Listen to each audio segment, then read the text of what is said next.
කියාපාන්නේ ඒ මහා රාවණා රජුගේ බල පරාක්‍රමයේ ප්‍රෞಢත්වයයි.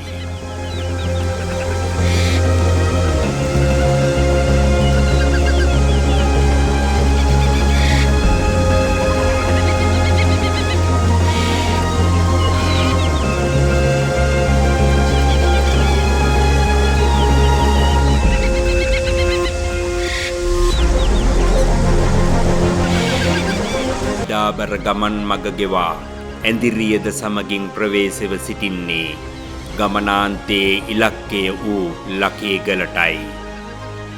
ලකේගල වික්ෂ ශක්තිය එක්තැන් කර ඇයගත් දඬුමොනරය පතිත කළ ස්ථානය මේ ලෙස ජනප්‍රවාදයේ ප්‍රචලිතව ඇත.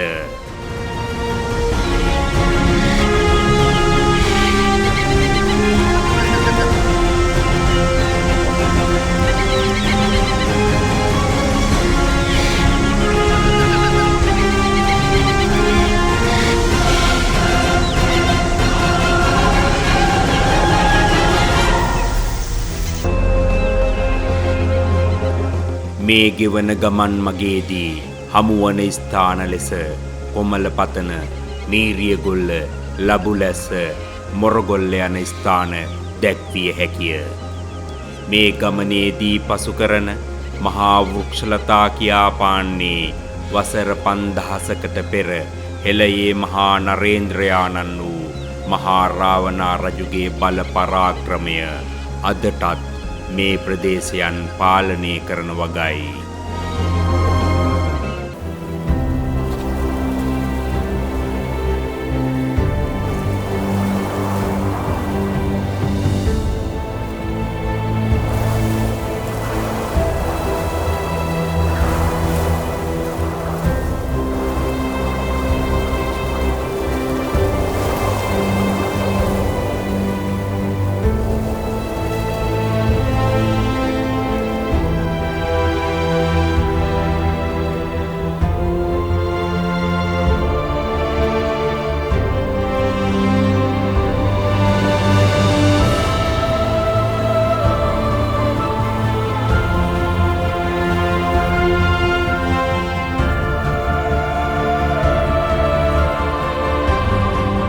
ඔගොල්ලොම බලන්නකො ඔය ඈත පේන කඳුපන්ති අතරින් මහාරාවණ කතාවේ මුල් කේන්ද්‍රස්ථානය කොතනද කියලා. ඔගොල්ලන්ට තේරෙනවා ඇති අපේ කට්ටිය ඔය ගිහිල්ලා තියෙන්නේ බොහොම දුෂ්කර ගමනක්.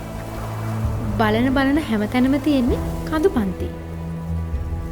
හැබැයි ඉතින් ඔය පේන කඳුපන්ති අතර තියෙන ලකේගල කන්ද නම් මහාරාවණ කතාවේ මුල් කේන්ද්‍රස්ථානය බවට ඉතිහාසයේ සාක්ෂි දරනවා.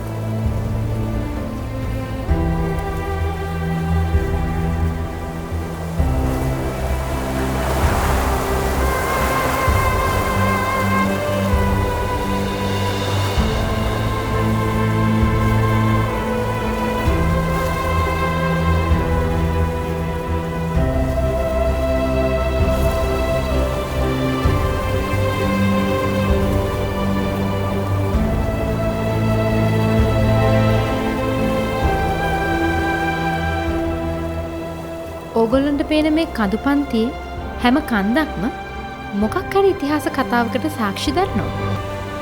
බලන්නකෝ ඇත්තටම මේ සුභහදාම කොයිතරම්නම් සුන්දරද.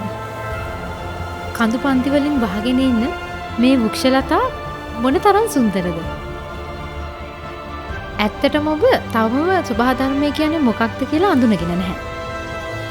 මෙහෙම බලාගෙන යනකොට මිනිසාගේ නිමැවුමත් හරි පුදුමාකාරයි නේද?